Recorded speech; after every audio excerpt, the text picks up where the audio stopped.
Forest Pookie Quartet. Clap. Je suis content de faire une interview. Moi je suis hyper content de faire une interview aussi. Alors du coup, j'ai quand même été voir évidemment avant de faire cette interview ce qui se passe sur ton YouTube. Ouais. Et j'annonce déjà que vos titres passent sur notre radio. Allez. Et ça c'est fait. Et bim. C'est un mic drop mais je veux pas le péter. Alors j'ai été très très surpris par la musique. Ouais. Ma première question c'est quoi l'inspiration musicale du groupe? C'est pas mon boulot ça, dire les styles musicaux. Il y en a plein. Je suis pas critique moi. Mais j'ai trouvé qu'il y avait plusieurs styles musicaux dedans. Alors t'as trouvé quoi? Alors j'ai trouvé qu'il y avait un peu de la pop, Ouais. un peu de country. Ouais. On est un peu variété, mais voilà. Mais quelle variété? En fait, c'est un style musical qui est. On a trouvé ça assez chill, posé par moment, Ouais. où c'est un peu plus calme. Ouais. Donc c'est accessible à un public qui peut découvrir très simplement en fait votre groupe. Ouais. Parce que on se retrouve dans différents styles musicaux. Voilà, un peu country, tout ça. J'étais agréablement surpris. Donc moi, en tant que programmateur de la radio, je vous ai rentré sur Radio Master Pop. Ouais, super, ça fait plaisir. Alors, donc, à l'origine, comment c'est venu un peu cette fusion de tous ces styles? ça vient de je réfléchis pas à ce que je fais. Ça sort et puis voilà. Après, il y a tes inspirations, elles peuvent venir de n'importe où. Ça peut venir d'une musique d'ascenseur, d'un groupe que t'aimes bien. Enfin, j'essaie pas de ressembler à quelqu'un d'autre. Alors, il se trouve que il y a des influences qui sont moins bien digérées que d'autres. Il y en a qui sont bien digérées. Il y en a. Des fois, je suis inspiré par des groupes qui sont inspirés par des groupes dont les gens pensent que je suis inspiré. Et voilà. Enfin, moi, j'oublie les noms des groupes que j'aime bien et j'oublie les noms de mes titres préférés. Des fois, j'ai pas de. Je suis nul en blind test par exemple. Ouais. Je suis pas capable de restituer ma culture musicale. Alors je sais que j'en ai bouffé de la musique depuis que je suis gamin et que voilà. Donc quand on me demande mes influences, je suis c'est pas que je veux pas hein, mais alors au niveau des compositions, il y a les musiciens avec qui tu bosses. en fait Forest Pookie c'est moi tout seul. D'accord. Et il se trouve que pour mon dernier album, j'ai toujours des arrangements sur mes disques parce que je trouve ça chiant en fait les disques où il y a que de la guitare acoustique et du chant pendant 40 minutes. T'es là, donc je mets toujours des arrangements et il se trouve que pour le nouvel album là. J'ai décidé d'essayer de tourner en quartet. Donc c'est des potes que je connais depuis 20 ans avec qui j'ai joué dans d'autres groupes. Le batteur, lui, il a joué sur l'album les parties de batterie parce que là, je sais pas faire, hein, j'ai deux mains gauches. Non, parce que je joue de la guitare et de la basse quand même. Bref, tu vois ce que je veux dire. Ouais, je vois. Je suis pas bon à la batterie quoi. Donc du coup, les musiciens, tes potes qui jouent avec toi, n'ont pas d'influence sur la création musicale. Non. Donc t'es à 100% sur la créa. Bon. Ouais. Okay. Donc j'écris les morceaux à la guitare acoustique, j'ai des idées. Donc alors après c'est toujours pareil hein, quand on bosse les morceaux pour l'enregistrer en studio avec le batteur, je suis vraiment pas du tout hermétique aux idées. Après quand je suis un peu fixe sur un plan, je lui demande de jouer certains trucs. D'accord.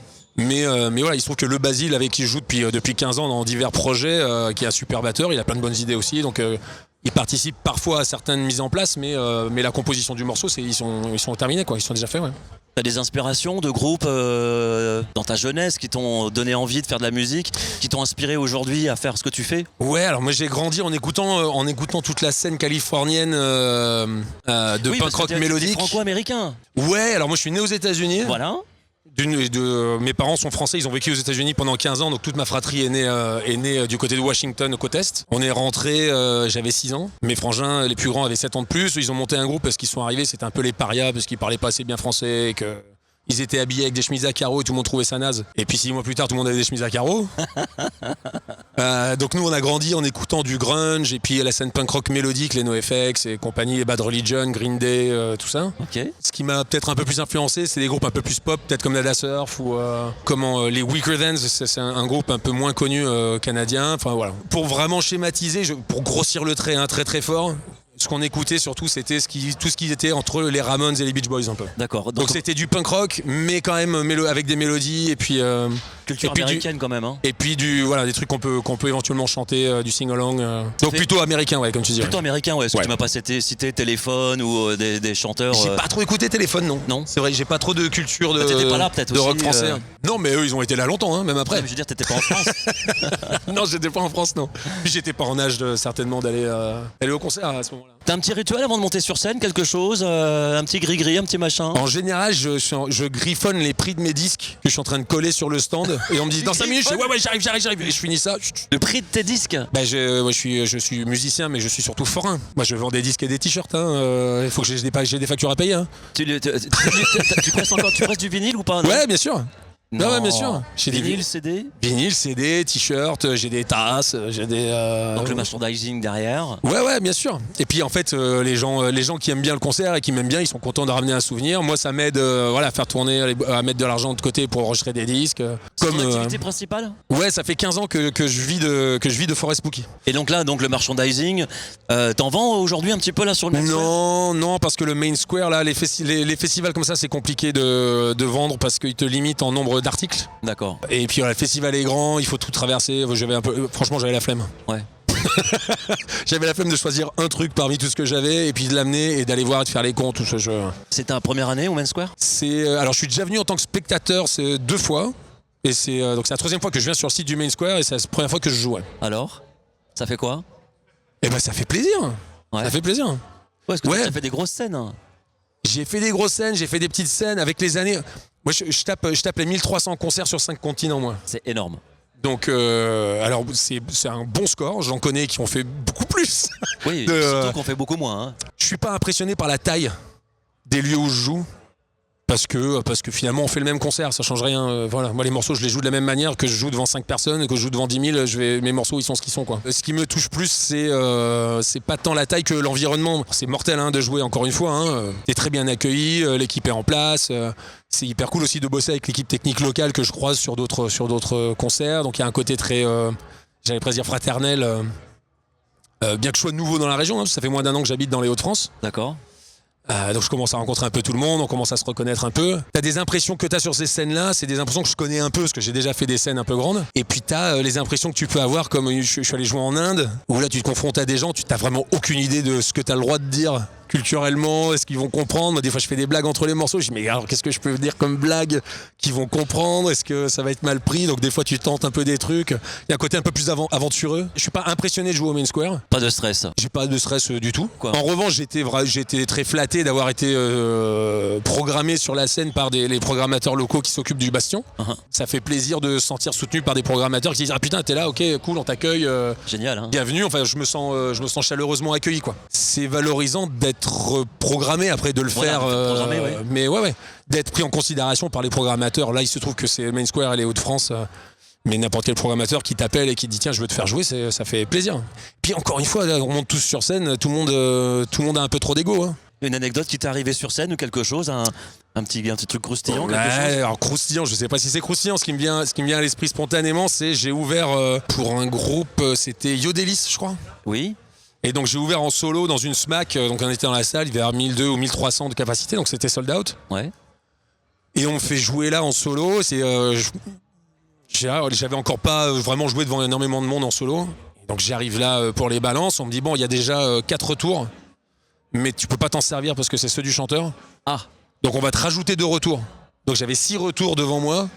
Mais 2 pour toi et 4 2 pour les pour autres. moi et puis 4 dont je pouvais pas me servir, mais bon ils étaient là visuellement, ouais. Ça te fait quand même un truc un peu massif. Et puis bon je me suis pas servi des retours parce que je m'entendais très bien sans les retours. Donc en fait ils les ont installés, ils étaient là pour la déco. Et donc la salle se remplit, je suis à 5 minutes de commencer et à l'époque je prenais un pied de micro que je mettais à 90 degrés avec la perche. Ok. J'écrivais Forest Spooky sur un bout de papier, un A4, pour faire comme un backdrop là, pour qu'il y ait mon nom derrière moi là. Et je l'accrochais là avec du scotch pour que les gens sachent qui je suis. Ouais. Et donc je monte sur scène, j'accroche ça avant de commencer. Puis il y avait un groupe de 10 nanas qui étaient devant là. Et puis je les regarde, je dis c'est moi ça? It's me. Forest Spooky c'est moi. Et puis elle regarde un peu de travers. Qu'est-ce qu'il dit? Et donc je me casse de scène, puis j'attends. Et puis il y a le régisseur, il regarde sa montre, il dit bon ok, et ben tac, c'est à toi, vas-y rentre maintenant. Donc ils font le noir dans la pièce. Je rentre sur scène. Et pendant que je rentre et que je me rends vers mon tabouret, j'entends Forest. Non. Génial. Et du coup, bon mais personne me connaissait dans la salle. Moi c'était un peu. Et ben ça m'a fait rire, ça m'a fait plaisir. C'était cool. C'est une bonne anecdote. En Inde, j'ai joué dans un bar, je me suis rendu compte que en fait les groupes indiens, il y en a beaucoup qui font du rock, ils ne font que des reprises. Et les groupes qui font de la musique originale, ils font de la musique locale en fait. Et quand j'ai joué dans ce bar, les mecs ils passaient et puis ils connaissaient pas mes morceaux.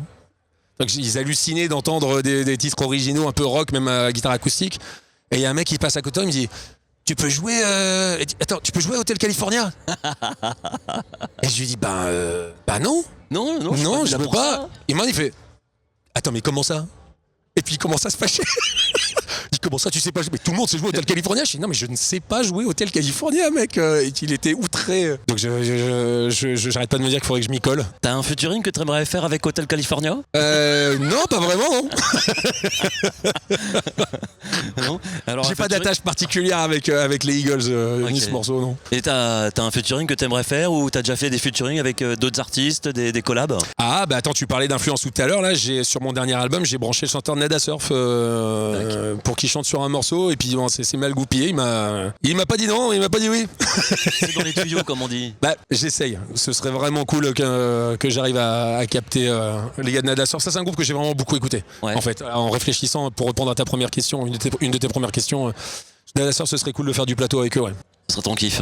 Ouais, puis de les rencontrer en fait, parce que encore une fois, jouer en ouverture d'un groupe, c'est super hein, sur le papier, mais ce qui est intéressant, c'est de rencontrer les gens, de serrer la main et de tchatcher un peu, quoi. Ouais. Et puis il se passe ce qui se passe, mais moi, si je rejoue plus jamais avec eux et qu'on se retrouve et qu'on peut boire des coups, je suis content.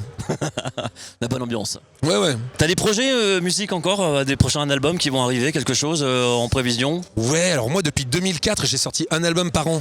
Je crois que t'en es à ton 9e. Non, mais j'en ai sorti plus que ça. Plus que 9? Alors, avec plein de projets différents. Hein. Oh, d'accord. Forest Spooky, là, j'ai sorti, c'est mon deuxième album qui est sorti il y a un an. Donc, c'est seulement mon deuxième album solo.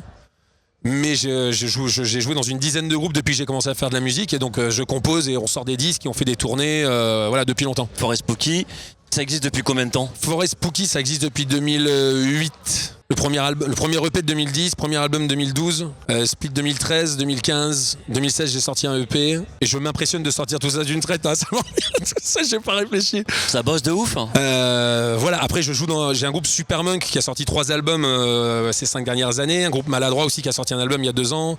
Là, je vais sortir un album en octobre avec un projet que je fais en commun avec des Hollandais qui s'appelle The Cooper and Forest Spooky Experience, qui est supposé être un one-shot. On fait ça, c'est des copains de 30 ans. On s'est dit, tiens, on va faire un disque ensemble et voilà. Donc non, en fait, il y a des projets tout le temps en permanence, quoi. Alors, Forest Spooky tourne continuellement parce que c'est comme ça que je paye mon pain et que je paye mes factures. Mais voilà, je fais des projets à côté avec lesquels je gagne pas forcément d'argent. Mais si on arrive à équilibrer le projet, on fait toujours ça de manière très professionnelle. Hein. Ça fait un album, ça fait des choses jolies, ça fait des tournées. Alors j'ai une question quand même qui me revient là. C'est que tu disais donc que t'es tout seul au niveau de...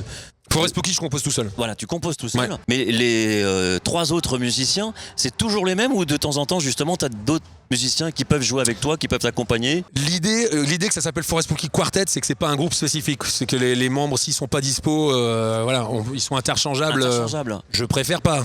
Ouais, parce que j'aime quand même pas trop répéter, je suis un peu fainéant quand même sur les bancs, et quand on change de personne à un instrument, faut répéter plus, faut remontrer les morceaux. Donc il faut qu'ils reprennent les partitions, qu'ils reprennent le... Ah, il n'y a pas de partition parce que je sais ni lire ni écrire la musique. Tout autodidacte. Tout à l'oreille, c'est tout à l'oreille. Ouais. Donc voilà, donc quand il faut apprendre un plan, c'est mais là le plan il est en triangle, là il est en losange. Non, tu commences à la première case, voilà, c'est un L.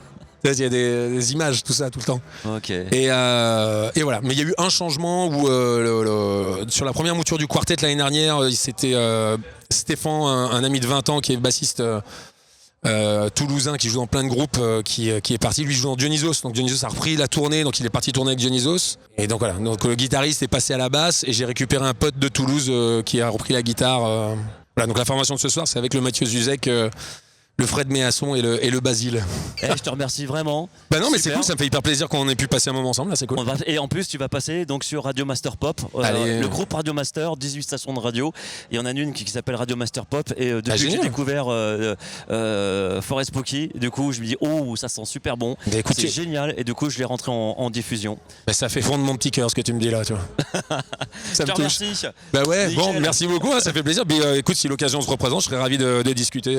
Avec plaisir. D'autres trucs. Bon, bah salut. À bientôt. Ciao, ciao.